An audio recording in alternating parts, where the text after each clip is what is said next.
Welcome to Dodger Fan Weekly. I'm Adele. And I'm Annabelle. And we love the Dodgers.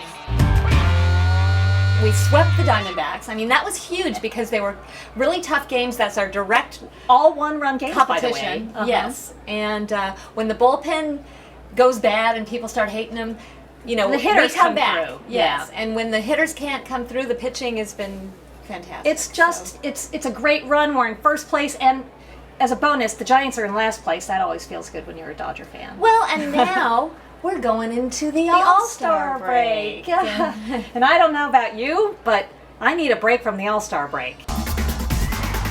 It's been a strange week here in Los Angeles. It sure has. And the All-Star game is supposed to feel good and Yeah, fun. you know, it was started in 1933 in conjunction with the Chicago World's Fair as an exhibition Yes. to show how fun baseball is. Yes. And so how did we get here? I don't know. Well, let's It's talk been about that crazy. for a second. Okay. Because in 1933, it was an exhibition game, but of course it was so popular that they kept it going. Right. And so in 1933 and 1934, the fans actually selected the 9 starters on each team. Okay. Okay? And then they stopped in 1935?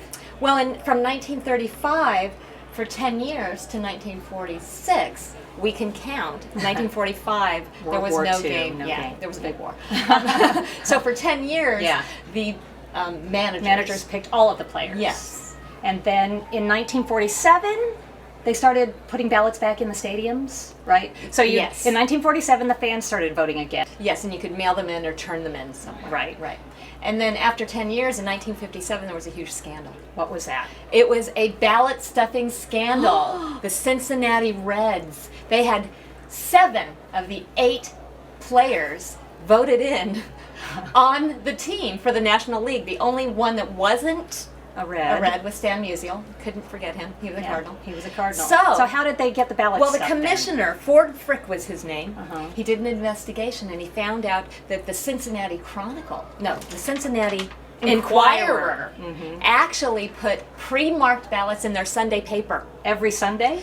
Every Sunday. So it made it easy for all the Cincinnati fans to vote. Yes. So guess what?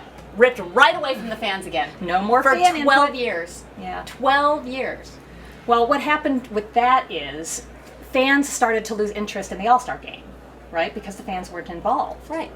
So they brought it back in 1970. 1970, the written ballots in the stadiums. Speaking of written, Steve Garvey was a write-in vote. There's only but a couple. In 1974, Yes. and he was the All-Star of that All-Star game. Yes, he was. The MVP. Anyway, so now it leads us to since 2002, we no longer write things. We do it on computer. 2002, the All-Star final vote. Right, and you could vote each fan up to 25 times. Right. So it's like condoned stuffing. Anyway, so that leads us to, Where we are now. and where are we?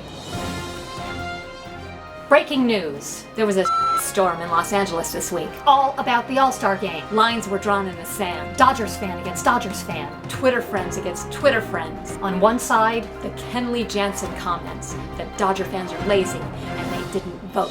on the other side, the bad TV deal.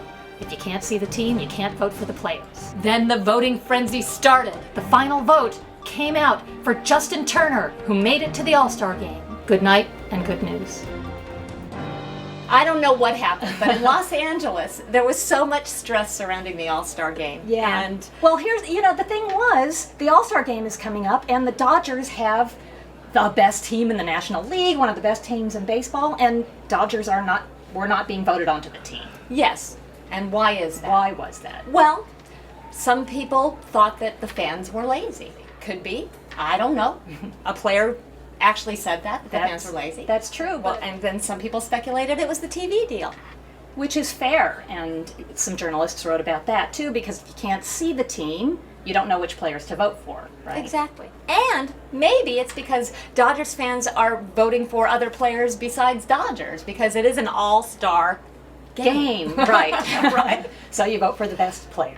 Right. And yet, people were upset. Up in arms. So this is how we got to this week. There was a lot of stress. There was a lot of blame throwing. It was pretty scary. The best and the worst came out of Dodgers fans for sure. For It sure. was a little bit stressful, I thought. And so, What's the spirit of the All-Star game? What What's is the the- purpose? it's an exhibition. It's for us to take a break and have fun. All we know is the Dodgers fans are not lazy. No, and all the Dodgers are all-stars. And when it comes to the TV deal, no comment. congratulations to Dorothy Thompson, who correctly answered our last episode's question and won this Kenley Jansen bobblehead. And if you answer this week's question correctly, you get to win this fun travel bag and not one, but 2 Dodger beach towels to have a break during the All-Star break. The question is, What year was Steve Garvey the write-in candidate for the All-Star game? I'm Adele. I'm Annadelle. Don't forget to tweet. See you next time.